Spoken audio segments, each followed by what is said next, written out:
தமிழ் மொழியில மிகப்பெரிய எதிர்பார்ப்புகளுக்கு நடுவே உருவாகி வரும் திரைப்படம் தான் நம்ம ரஜினி சாருடைய ஜெயிலர் 2 திரைப்படம். இதுல முக்கிய கதாபாத்திரங்கள்ல எஸ்.ஜே. சூர்யா, ரம்யா கிருஷ்ணன், யோகி பாபு, மிர்னா ஆகியோர் நடிக்கிறாங்க. அது மட்டும் இல்லாமல் மோகன்லால், சிவராஜ்குமார், பாலகிருஷ்ணா, மிதுன் சக்கரவர்த்தி, வித்யா பாலன் அவர்களுமே நடிக்கிறாங்களாம். படம் பாத்தீங்கன்னா ஜூன் 12ஆம் தேதி ரிலீஸ் ஆகிருக்கு. தற்போது இந்த படத்துல இன்னொரு முக்கியமான நடிகை இணைந்துள்ளதாக தகவலுமே வெளியாகி இருக்கு. பெண்டு அப்பாரோ அப்படின்ற தெலுங்கு படத்தின் மூலம் சினிமாவில் அறிமுகமான மேக்னா ராஜ் தமிழ்ல காதல் சொல்ல வந்தேன் படம் மூலம் அறிமுகமானாங்க. தொடர்ந்து உயர் திரு 420 அப்படின்னு பல படங்கள் நடித்திருந்தாலுமே தெலுங்கு, கன்னடம், மலையாளம் ஆகிய மொழிகள்ல ஒரு சில படங்களுமே ஒர்க் பண்ணிருக்காங்களா. 2018ல கன்னட நடிகர் சிரஞ்சீவி சார்ஜாவை திருமணமுமே செய்து கொண்டாங்க. 2026ல எதிர்பாராத சிரஞ்சீவி சார்ஜாவுடைய மறைவுக்கு பின்னர் மீண்டும் வந்து மறுபடியுமே சில படங்கள்ல நடிக்க ஸ்டார்ட் பண்ணாங்க. இந்த நிலையில பாத்தீங்கன்னா இவங்க தான் தற்போது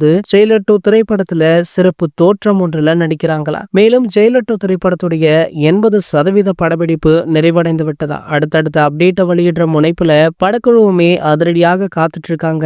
அதன்படி பாத்தீங்கன்னா இந்த படத்துடைய முதல் சிங்கிள் ட்ராக் பாடல் வர கிறிஸ்துமஸ் ஸ்பெஷலாக வெளியாக உள்ளதாக செய்திகளுமே கிடைச்சிருக்கு. இதுதான் சூப்பர் ஸ்டாருடைய ஓபனிங் பாடலாக கூட இருக்கலாம் அப்படின்ற ஒரு பேச்சு இருக்கு. வழக்கம் போல சூப்பர் ஸ்டாருடைய படங்கள்ல நம்ம அனிருத் அவர்கள் இசையமைச்சா அவர் தான் அந்த படத்துடைய ஓபனிங் பாடலை பாடுவார். இந்த படத்திலுமே அப்படிதான் அப்படின்னுமே சொல்றாங்க. ஓகே, யாரெல்லாம் இந்த முதல் பாடலுக்காக ஆவலுடன் காத்துட்டு இருக்கீங்க அப்படின்றத கீழே உள்ள கமெண்ட் செக்ஷன்ல கமெண்ட் பண்ணிட்டு நம்மளுடைய சேனலை மறக்காம சப்ஸ்கிரைப் பண்ணிக்கோங்க.